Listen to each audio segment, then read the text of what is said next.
और अगर कोई विशेष इच्छा है उसको मनोकामना को मन में रख करके वो हनुमान जी का इस पाठ को 41 दिन तक करता है और हनुमान जी का 41 दिन तक दर्शन करता है तो उसकी कितनी भी बड़ी इच्छा हो अति शीघ्र पूर्ण हो जाएगी।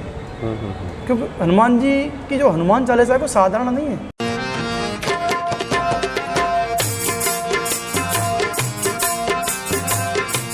आज प्रभु मेरी बारी है, आज प्रभु मेरी बारी है, मेरी बारी है मगर मर्जी तुम्हारी है।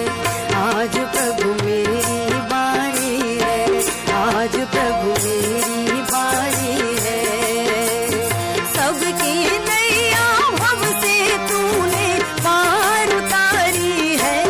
आज प्रभु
जय सिया राम, जय सिया राम। सब सुख लहे तुम्हारी सरना, तुम रक्षक काहू को डरना।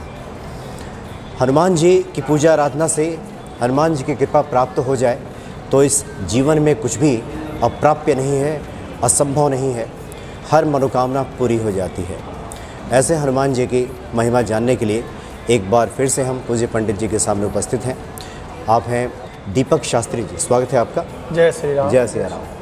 पंडित जी, इससे पहले भी भक्त आपसे परिचित हो चुके हैं, आपने हनुमान जी की महिमा बताई थी। हम चाहेंगे कि हनुमान जी के कुछ किसी विशेष अनुष्ठान के बारे में आज भक्तों को आप बताएं, और उसके पहले ये भी चाहेंगे कि जैसे कि हमने शुरू में ही कहा कि हनुमान जी की पूजा आराधना से गोस्वामी जी ने कहा सब सुख लहे तुम्हारी सरना, तो सब सुख मिल जाता है, इसमें तनिक भी संदेह नहीं है। जी बिल्कुल। सभी को जय श्री राम, जय बालाजी बाबा की। हनुमान जी की वाकई में परम भक्ति है। इस कलयुग में साक्षात जिसे हम दर्शन मात्र से या आप उनका अनुसरण कर सकते हैं, उनको ध्यान कर सकते हैं, भक्ति कर सकते हैं और अनुष्ठान के माध्यम से अति शीघ्र प्रसन्न कर सकते हैं, वो है मारुति नंदन हनुमान जी महाराज। जी जी। और हनुमान जी की महिमा का तो गुणगान जितना किया जाए उतना ही कम है। जैसे कि आप लोगों को विदित है कि विशेष करके हफ्ते में मंगलवार और शनिवार को हनुमान जी की भक्ति की जाती है। शनिवार को हनुमान जी की, मंगलवार को विशेष करके हनुमान जी के लिए सिंदूर अर्पण किया जाता है।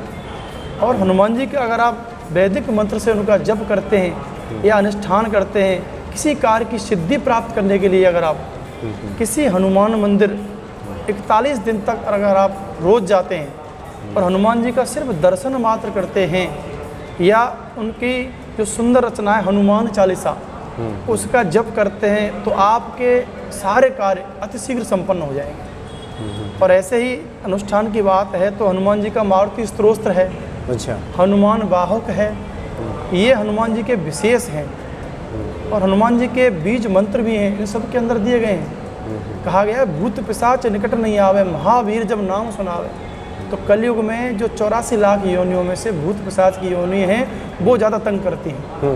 आजकल लोगों के ऊपर बाहरी हवा का प्रभाव अधिक होने लग गया है।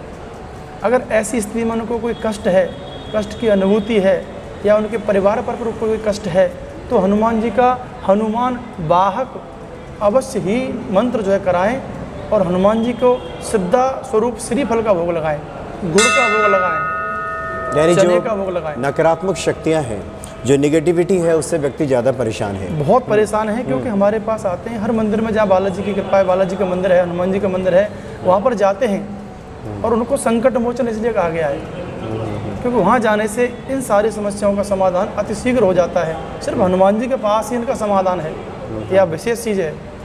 मंदिर तो बहुत हैं, सब जगह सब देवता हैं, लेकिन संकट मोचन बालाजी को बताया गया है क्योंकि वो चिरंजीव हैं, उनका अवतार हुआ है और अब तक वो हैं। सब देवता आए चले गए, लेकिन हनुमान जी अभी भी चिरंजीव हैं।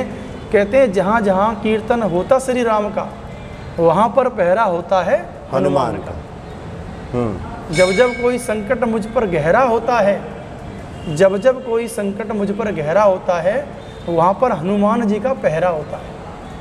तो हनुमान जी का तो साक्षात जहाँ राम का गुणगान हो रहा हो, रामायण का अनुष्ठान हो रहा हो, सत्संग हो रहा हो, तो वहाँ पर हनुमान जी स्वयं किसी न किसी के भेष में बदल करके वहाँ पर स्थापित होते हैं। ऐसा नहीं एक जगह हो, जहाँ जहाँ इस दुनिया में जितने भी हरि कीर्तन होता है, भगवान का कीर्तन होता है, वहाँ पर हनुमान जी का वास है। क्योंकि हनुमान जी को एक नहीं, हनुमान जी तो अनंत हैं, हर जगह विद्यमान यानी हर जगह एक ही समय उपस्थित हो सकते हैं।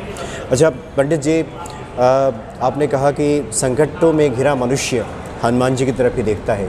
आपने शुरू में कहा कि जितने सारे हनुमान जी के पाठ हैं, सबका एक अनुष्ठान के तौर पे हम कर सकते हैं, पूजा पाठ कर सकते हैं। सबसे पहले हम हनुमान चालीसा की ही बात कर लेते हैं। हनुमान चालीसा का कोई अनुष्ठान करना चाहे, आपने कहा कि 41 दिनों का अनुष्ठान हो सकता है, तो इसकी क्या विधि होगी? और इसकी विधि ये है कि सबसे पहले तो वो जो सज्जन है उनको मन में अपनी इच्छा प्रकट करनी पड़ेगी कि आप किस उद्देश्य से हनुमान जी का चिंतन करने वाले हो। यानी उद्देश्य बिल्कुल स्पष्ट हो, स्पष्ट होना चाहिए। उद्देश्य में मैं आपको बता दूं, जैसे किसी बच्चे का वीजा या पासपोर्ट लग रहा है, सब कुछ तैयार है, लेकिन वो विदेश नहीं जा पा रहा है, उसको जाने में समस्या हो रही है, तो उसको मैं बताता हूँ कि अगर वो सच्चे मन से एक हफ्ता ही हनुमान जी का 108 पाठ करता है, तो उसको विदेश में आने जाने वाली समस्याएँ अतिशीघ्र दूर हो जाएंगी। और अगर कोई विशेष इच्छा है, उसको मनोकामना को मन में रख करके वो हनुमान जी का इस पाठ को 41 दिन तक करता है और हनुमान जी का 41 दिन तक दर्शन करता है, तो उसकी कितनी भी बड़ी इच्छा हो अतिशीघ्र पूर्ण हो जाएगी। क्योंकि हनुमान जी की जो हनुमान चालीसा है वो साधारण नहीं है। कहा है जुग सहस्त्र जो जन पर भानु, लीनो ताहे मधुर फल जानू। जो हमारी विज्ञान साइंस खोज कर रही है कि सूर्य की गणना कर रही है कितनी दूरी पर है, वो छोटी सी पुस्तक हनुमान जी में लिख दिया, जुग सहस्त्र योजन पर भानु माने सूर्य, जुग सहस्त्र और योजन, इन तीनों को मिला करके आप गुणा कीजिए, जितनी दूरी आती है वो सूर्य की दूरी पहले ही लिख दी गई है। सिर्फ हनुमान चालीसा में सरल चौपाई में लिख दी गई है। तो आप इसका मतलब समझ सकते हैं कि हनुमान चालीसा कितनी पावरफुल है। एक एक शब्द में हनुमान जी का गुणगान किया गया है। ये भी कहा गया कवनुस काज कठिन जग माही, जो नहीं होए तात तुम पाही। ऐसा कौन सा कार्य है जो हनुमान जी ने ना किया हो। बशर्ते आपको याद है कि हनुमान जी एक बार अपना बल भूल गए थे, जब लंका जाना था, समुद्र को पार करना था, लेकिन जामवन जी ने उन्हें याद दिला दिया कि ऐसा कौन सा कार्य है बलि, हे हनुमान जी, हे केसरी नंदन, हे मारुति नंदन, जो आप नहीं कर सकते हो, बस जागो, चेत करो। तो जैसे स्मरण हुआ तो अपने आकार को बढ़ा लिया और जय श्री राम कह करके एक ही बार में पहुँच गए। अच्छा पंडित जी, आपने एक बहुत महत्वपूर्ण बात बताई कि आप हनुमान चालीसा का अनुष्ठान करना चाहते हैं, तो उद्देश्य आपका स्पष्ट हो, और उसी को जो पंडित जी आचार्य जी लोग बताते हैं संकल्पित होना जी। चूँकि संकल्प होगा, स्पष्ट आपकी इच्छा होगी, उलझाव उसमें नहीं होगा, तो उसमें फलाफल की प्राप्ति जल्दी होगी। बिल्कुल, संकल्प तो होता ही है। संकल्प के भी दो अर्थ हैं। अच्छा, जैसे अभी हम बात कर रहे हैं कि हमने संकल्प किया कि हम हनुमान जी का पूजन करना है, तो एक हो गया दृढ़ निश्चय करना, संकल्प का अर्थ कि आपने मन में निश्चय कर लिया मुझे हनुमान जी की भक्ति करनी है। और एक संकल्प उस समय होता है जब आप अपने हाथ में जल और चावल लेकर के संकल्प करते हैं, 3 बार विष्णु विष्णु बोलेंगे, अपना नाम, गोत्र, तिथि, वार, नक्षत्र, किस स्थान पे आप बैठे हैं, कौन से कार्य के लिए आप भगवान का पूजन करने जा रहे हैं और कौन से मंत्र का आप पूजन करेंगे हनुमान जी का, वो सब बोलना, अर्थात अपनी इच्छाओं को भगवान के सामने प्रकट करना, वो संकल्प कहलाता है। उस संकल्प को करने के बाद ही आपका कार्य सफल होगा। इस कार्य के लिए, किसी भी कार्य के लिए, मैं आपको एक और बताता हूँ, मारुति स्तोत्र, जो पहले मैं शायद बता चुका हूँ, जी जी। उसमें हनुमान जी की परम भक्ति है और उसमें बताया है कि रामचंद्र जी को हनुमान जी सौगंध देते हैं कि आपको मेरा कार्य करना ही है। मतलब अपने भक्त के लिए हनुमान जी राम जी की सौगंध खा के बैठ जाते हैं कि मुझे करना है। और राम जी का हनुमान जी पर दृढ़ विश्वास है और हमें भी हनुमान जी पर दृढ़ विश्वास करना चाहिए, तो हमारे सारे कार्य सिद्ध हो जाएंगे। यानी कोई भी भक्त जो कि संस्कृत का उच्चारण नहीं जानता, वो हाथ में जल लेकर के, पुष्प लेकर के, अक्षत लेकर के अपनी कामना, अपनी इच्छा प्रकट करे कि मैं इस उद्देश्य की पूर्ति के लिए, प्राप्ति के लिए हनुमान जी की आराधना कर रहा हूँ, और वो अर्पित कर दे। बिल्कुल अर्पण करें। और उसके बाद आपने कहा कि 41 दिनों तक हनुमान चालीसा का पाठ करें। और भी एक चीज़ है जी, अगर आप तुलसी के पत्तों की 108 पत्ते लेके एक धागे में पिरो करके उनको हनुमान जी को गले में धारण कराते हैं, या पीपल के पत्ते पर केसर चंदन से राम राम लिख करके हनुमान जी के गले में धारण कराते हैं मंगलवार या शनिवार, तो भी आपकी छोटी मोटी जो समस्या है वो भी बहुत अतिशीघ्र दूर हो जाएंगी। बहुत सारे उपाय हनुमान जी के। हनुमान जी ने तो सिर्फ ये कहा है कि मैं तो भाव का भूखा हूँ, भाव ही मेरा सार है, जो मुझे भजे भाव से उसका बेड़ा पार है। तो सिर्फ भाव से हनुमान जी की भक्ति करो। हनुमान जी कुछ नहीं मांगते, हनुमान जी स्वयं भक्त हैं। जब आप भक्त हैं, मैं भक्त हूँ, हम दोनों के विचार मिलते हैं, तो हनुमान जी के विचार मिलते हैं हम सबसे, वो स्वयं नहीं पार लगाते। जी जी जी। अच्छा पंडित जी, कई बार 41 दिन के अनुष्ठान की जब बात होती है तो बहुत सारे जो महिला भक्त हैं उनका कहना होता है कि कुछ 41 दिनों तक लगातार करना उनके लिए मुश्किल हो जाता है। बिल्कुल सही बात है। तो क्या ये बीच में जब ब्रेक लगता है, ब्रेक के बाद हम जब फिर शुरू कर दें, तो क्या इसको खंडित मानेंगे कि इसको क्या मानेंगे? ऐसा है, ये बिल्कुल सत्य बात है, क्योंकि ये प्रकृति का नियम है। जैसा बनाया है वो शुरू से ही है, क्योंकि ये अंदर के श्राप से श्रापित हैं महिलाएं। उनको जो बीच में 3-4 दिन की अवधि छोड़नी पड़ती है, क्योंकि उस दिन में अपवित्र मानते हैं, मूर्ति को पूजन नहीं कर सकते, भगवान का सिर्फ जप कर सकते हैं, ध्यान कर सकते हैं, लेकिन स्पर्श नहीं कर सकते, पूजा पाठ। यानी वो बीच में जो ब्रेक लग जाता है उसको छोड़ दिया जाता है और उसको आगे बढ़ा दिया जाता है। वो 41 दिन में काउंट नहीं किया जाएगा। अच्छा। जो 1 हफ्ते का टाइम है उसको आगे उन्हें बढ़ाना पड़ता है। यानी सपोज कीजिए किसी ने 25 दिन किया है और 4-5 दिन बीच में छोड़ दिया, तो उसके बाद शुरू किया तो 26वें दिन से शुरुआत जी होगी। बिल्कुल, 25 दिन के बाद उनको छोड़ करके नेक्स्ट 26वें दिन आप तब करेंगे, तब आप शुद्ध हो जाएंगे। यानी बीच में जो ये अवरोध आया है, जी। इस साधना को खंडित नहीं माना जाएगा। खंडित नहीं माना जाएगा। आपका जब स्वीकार होगा उसको आगे नेक्स्ट बढ़ा दिया जाएगा। नेक्स्ट उसको बढ़ा दीजिए। बिल्कुल बिल्कुल। और फिर जब 41 दिन जिस दिन पूरा होता है, उस दिन उसका आप उद्यापन के स्वरूप में हनुमान जी को सिंदूर चढ़ा सकते हैं, चोला चढ़ा सकते हैं, गुड़ चना या मोदक, हनुमान जी को जो बूंदी, मोटी बूंदी होती हैं, गुलदाने, उनका प्रसाद चढ़ाएं और हनुमान जी के ध्रुव दीप से उनकी हम से आरती करें। और उनका जो संकल्प हमारा है, बोलने प्रभु हमने आपकी भक्ति की, आपके 41 दिन सेवा की, आपका जो हमने व्रत किया ये आपके चरणों में अर्पण है, अब आपकी इच्छा जैसे अब आप स्वीकार करें। कभी भी सौदा नहीं करना चाहिए कि आप मेरी इच्छा पूर्ण करो। परमात्मा को सिर्फ आप कर्म करके अर्पण कर दो, फल तो स्वयं अपने आप ही देंगे, क्योंकि वो समझते हैं किस लिए किया है, कहने की आवश्यकता ही नहीं। तो ऐसा हमें करना उस चाहिए। भाव को समझते हैं। बिल्कुल भाव। लेकिन चूंकि हम एक क्रिया कर्म कांड के तहत अगर हम पूजा कर रहे हैं तो संकल्पित होकर करें, तो बिल्कुल ये ज़्यादा संकल्प बेहतर का है। विशेष प्रदान है, क्योंकि कलयुग में या पहले भी संकल्प के बिना पूजन पूर्ण नहीं माना जाता। संकल्प करेंगे तभी आपकी इच्छा भगवान तक स्वीकार की जाएगी, क्योंकि आपके मेरे नाम जैसे हजारों लोग हैं यहाँ पर। अब कौन क्या कर रहा है भगवान तो सब जानते हैं, लेकिन संकल्प करना जरूरी है। किस दिन कर रहे हो आप, क्या इच्छा है, कौन सा तिथि है, कौन सा महीना है, कौन सा साल है, कौन से देश में गांव में आप बैठे हो, कौन सा स्थान है, क्या आपकी मनोकामना है, सब कुछ बोलना वही संकल्प कहलाता है। जी जी जी। और संकल्प का वैसे भी विपरीत अगर देखा जाए तो विकल्प होता है, यानी जहाँ कोई विकल्प ना हो, एक संकल्प हो, एक इच्छा हो, एक दृढ़ इच्छा हो, तो हनुमान जी निश्चित तौर पे आप पूजन करेंगे तो उसको पूरा कर देते हैं। बिल्कुल। पंडित जी, कई बार बहुत सारे भक्तों के कार्यों में जब विलम्ब होता है और आचार्यों द्वारा ये बताया जाता है कि हनुमान जी तो परम दयालु हैं, ज़रूर कहीं ना कहीं कुछ पूजा में त्रुटि रह गई होगी, या निर्मल मन की जो बात कही जाती है, निर्मल मन जन सो मोहि पावा, मोहि कपट छल छिद्र न भावा।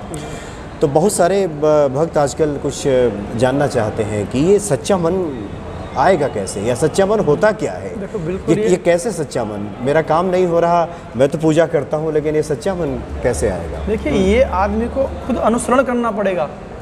छल कपट द्वेष पाखंड को छोड़ करके हनुमान जी की शरण में जाना पड़ेगा। ऐसा नहीं है कि मैं दिखाने के लिए तो 2 संतरा या फल लेके आ गया, हनुमान जी को चढ़ाने के लिए से मैं पूजा करने आया हूँ, माला ले आया। भगवान को आवश्यकता नहीं है। भगवान, मैं पहले ही बोल चुका हूँ कि जो सच्चा मन किसे बोलते हैं, एक शब्द आता है सच्चिदानंद स्वरूपाय।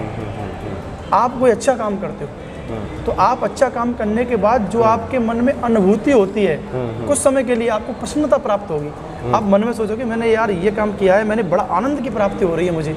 तो जिस समय जो आनंद का समय होता है उसे बोलते हैं सच्चिदानंद। मतलब सत्य को हृदय में रखने के बाद जिस आनंद की अनुभूति होती है वो है सत्य। अगर हम देखो, भाव का तो सब सिस्टम है ही है। आपके मन में भाव अच्छा है, आप भगवान हनुमान की भक्ति जरूरी नहीं मंदिर में बैठ के करो, नदी के किनारे बैठ जाओ, जंगल में बैठ जाओ, एकांत में बैठ जाओ, आपके पास कोई शांत जगह है वहाँ पे बैठ जाओ, वहाँ हनुमान जी का ध्यान करो। आप कुछ नहीं बोलना, आप ओम हनुमते नमः, संकट मोचनाय नमः, पवनपुत्राय नमः, जानकी वल्लभाय नमः, हनुमंताय नमः, केसरी नंदनाय नमः। बहुत सारे हनुमान जी के नाम हैं। एक नाम को आप पकड़ लो, हनुमान जी का हृदय में भाव रख के उनका चिंतन करो और देखो आपको आनंद की प्राप्ति होती है और आपके कार्य बनेंगे ही बनेंगे। मैं निश्चित तौर पर कह सकता हूँ और मैं निश्चित तौर पर कहता हूँ कि इस कलयुग में हनुमान जी की परम भक्ति है। हनुमान जी साक्षात्कार दर्शन देते हैं और सारे कार्य बनाने वाले ही वही हैं। लेकिन बात वही है कि सत्य को मन में धारण करने से आपको चिंतन करना पड़ेगा। अपने कार्य छल कपट द्वेष पाखंड को थोड़ी देर के लिए भूल जाओ। भले ही आप, मैं ये नहीं कहता कि आप 4 घंटा माला करो, 4 घंटा भक्ति करो, 4 मिनट कर लो। एक बड़ा सुंदर शब्द आया है कि मन की तरंग मार लो और हो गया भजन। मन की तरंग मार लो और हो गया भजन, आदत बुरी सुधार लो और हो गया भजन। ये सत्य बात है। ऐसे ही हमें मन से भगवान का सत्य को धारण करके चिंतन करना चाहिए। तो भगवान तो यही चाहते हैं कि मेरा भक्त मेरे पास आए। एक बार आप 1 कदम चलेंगे तो स्वयं परमात्मा 4 कदम चल के आपके पास आएगा। ऐसा ही हमें मन होना चाहिए भक्ति। यानी सच्चा मन का हम तात्पर्य ये निकाल सकते हैं कि हमारे जो मन में चल रहा है वही जुबान पे हो, बिल्कुल, और जो हमारी वाणी से प्रकट हो रहा हो वही हमारे हृदय में भी विराजे। बिल्कुल होना ही चाहिए। हनुमान जी ने प्रमाण दिया है। आपको स्मरण होगा कि जब सबको वितरण किया जा रहा था राम जी के दरबार में, तो हनुमान जी को बोला कि तुझे क्या चाहिए? हनुमान जी बोला मुझे क्या चाहिए, मेरे तो राम सीता जी, मुझे चाहिए ही क्या? तो विभीषण हंस गया, अरे ये बंदर है, इसे क्या जरूरत है, वानर रूप में है, इसे क्या आवश्यकता है, हीरे मोती क्या पहचान है? तो माला दी तो हनुमान जी ने माला को तोड़ दिया, कहा कि इस माला का मैं करूँगा क्या, इसमें मेरे राम सीता नहीं है। तो छोटी सी बात के ऊपर हनुमान जी ने प्रमाण दिया कि मुझे क्या करना, मेरे राम सीता मेरे हृदय में है, सत्य तो मैंने धारण कर रखा है ना, मुझे दुनिया का दिखावा नहीं करना। तो सबने ताना मारा कि ऐसा इतना भक्त है, ये बात दिखा कहाँ है? तो इतनी सी जरा सी बात के ऊपर सीना फाड़ दिखा दिया। कहा है तेरे जैसा राम भक्त कोई हुआ ना होगा मत वाला। इतनी सी जरा सी बात के ऊपर सीना फाड़ दिखा डाला। तो वो सत्य है। ऐसा ही हमें हृदय में सत्य को धारण करके हनुमान जी का चिंतन करना, यही सच्चा मन है। यही सत्य मुख पे राम है तो हृदय में भी राम। बिल्कुल बिल्कुल। मुख पे अगर हनुमान जी का नाम है तो हृदय में भी हनुमान जी का नाम बिल्कुल होना चाहिए। और यही एका है, मन क्रम वचन ध्यान जो लाए। बिल्कुल सत्य है, लिख दिया है, मन क्रम वचन ध्यान जो लावे सोई अमृत जीवन फल पावे। जो आपको फल की आवश्यकता है अपने आप आएगा।